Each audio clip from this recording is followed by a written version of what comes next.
On New Year's Eve in Baltimore, the city glitters with fireworks and rooftop parties.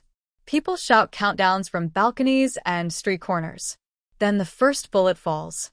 On a high-rise rooftop, a man is laughing with friends when his skull explodes mid-sentence. Music cuts, people scream, and the celebration dissolves into a stampede. Across the complex at a pool party, another man takes a round to the chest and sinks beneath the glowing water. In a glass elevator, a couple rises past the chaos until the man beside the woman jerks backward, a hole punched clean through him. Even the packed arena is not spared. A player collapses on the ice, and the crowd's roar twists into terror. No one knows where the shots are coming from. They only know people are dying. Officer Eleanor Falco is on a minor disturbance call at a downtown diner when the citywide emergency hits. She's arguing with a drunk woman about a bottle of smuggled booze when the radio erupts with overlapping codes, casualty reports, and the order for every available unit to respond. The sniper has turned Baltimore's skyline into a kill zone. Falco spends the first hours going from scene to scene, moving families out, marking brass, trying not to look too long at any one body. At one apartment, she finds a teenage boy bleeding out on the carpet, while his mother refuses to let go of him. Falco kneels, tells the woman there is still a living daughter who needs her, and somehow convinces her to stagger to the hallway.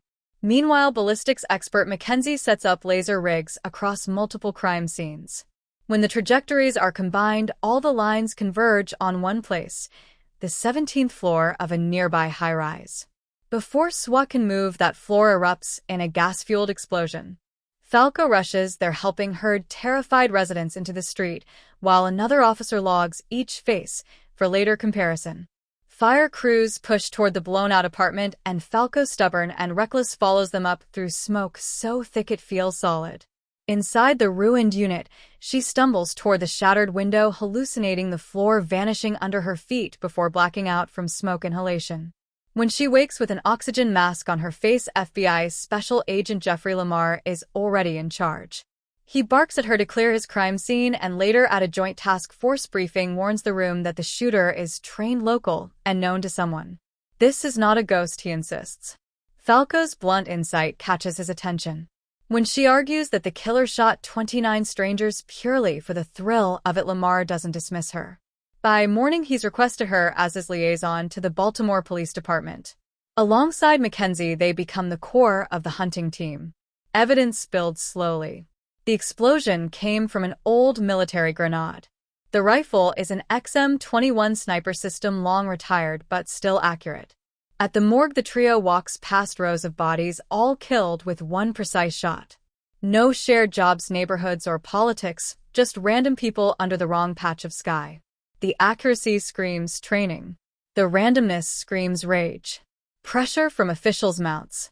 A frightened city wants a face to blame, and the governor's office pushes Lamar into releasing grainy mall footage of the shooter's second attack, where he calmly murdered shoppers after security tried to check his bag. A kid wrongly suspected on the 17th floor jumps to his death when SWAT storms his room. Lamar is blamed and pulled from command. Falco, stung by bureaucratic arrogance, throws herself deeper into the case. She re-examines witnesses and fixates on a painting contractor who admitted subcontracting jobs. Under pressure, the man finally confesses he passed work to ex-cons, including a quiet laborer named Dean who refused meat and dairy. Dean once worked at a slaughterhouse and claimed he could no longer stomach killing. Then he vanished. Following that thread, Falco and Lamar, reinstated in the field but not in command, visit slaughterhouses until a worker remembers Dean Posey. Strange posture, lowered eyes, mocked relentlessly by a supervisor who later fell into a grinder. Dean served time, disappeared again, and inherited a familiarity with rifles from his father, a deceased firearms instructor. No bank accounts, no credit, no online noise. They track Dean's trail to his mother's rural home. Lamar, eager to prove himself after being sidelined, refuses to call in a tactical team. Falco argues that approaching a trained sniper without backup is madness. He insists the Bureau already ruined the case once, and he won't let them steal the collar. Before they can resolve it, Dean's mother arrives, recognizes the government plates, and assumes they're here to kill her son. She reluctantly lets them in after Lamar promises they want him alive. She describes Dean's childhood head injury from a hunting accident, the metal fragments lodged in his skull, how he came back different, quieter, permanently tilted away from other people. Falco's eye catches 2 coffee cups on the backyard table and a fresh clothesline, and then a bullet tears through the window and slams into Lamar, killing him before he can draw his gun. Falco reaches for her weapon, but the mother warns that if she aims at the shed, Dean will shoot her too. Falco talks, quickly turning the woman into an ally, begging her to help bring her son in alive. Outside, the mother walks toward the shed, sets a gun on the ground, and begs Dean to surrender. When he refuses, she shoots herself in the chest, choosing to die rather than watch the siege. Her sacrifice lures Dean out. The sniper steps over his mother's body and walks into the house. He drags a chair across from Falco and sits studying her with flat, exhausted eyes.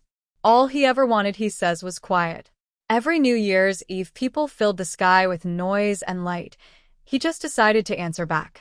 To him, the victims were part of a single screaming creature he needed to silence. Falco realizes he doesn't see himself as insane or ideological, just logical in a broken way. She tries to convince him to surrender, promising a psychiatric facility instead of a bullet. For a moment, he almost believes her. Then distant sirens grow louder and paranoia wins. He knocks her out and chains her in the basement. When local deputies arrive and find Dean's mother dead, he kills 2 of them with effortless shots. More units gather outside along with FBI teams, led by Mackenzie. From the basement, Falco yells up at Dean, forcing him to split his focus. She reminds him that as long as she's alive inside, command will hesitate to authorize heavy fire. If he walks out now, hands up, he might live. Dean, bleeding from a bite she managed to inflict when he hugged her for comfort, finally staggers outside. Officers shout for him to drop the rifle. For a heartbeat, it looks like he might. Then the barrel rises a fraction. Dozens of guns answer. In the aftermath, Falco is offered a quiet analyst job and a promotion if she agrees not to publicly criticize the decisions that led to Lamar's death and a child's suicide. She negotiates. Lamar gets a posthumous medal and his husband receives full benefits. Only then does she sign. Later, as she walks out of the building into a city still jumpy at every sudden sound, Falco thinks of Lamar's warning that the line between a damaged hunter and a determined investigator is thinner than people like to admit. She looks up at the empty sky where fireworks once bloomed and stands there listening, grateful that for one night at least Baltimore is quiet. And movie concludes.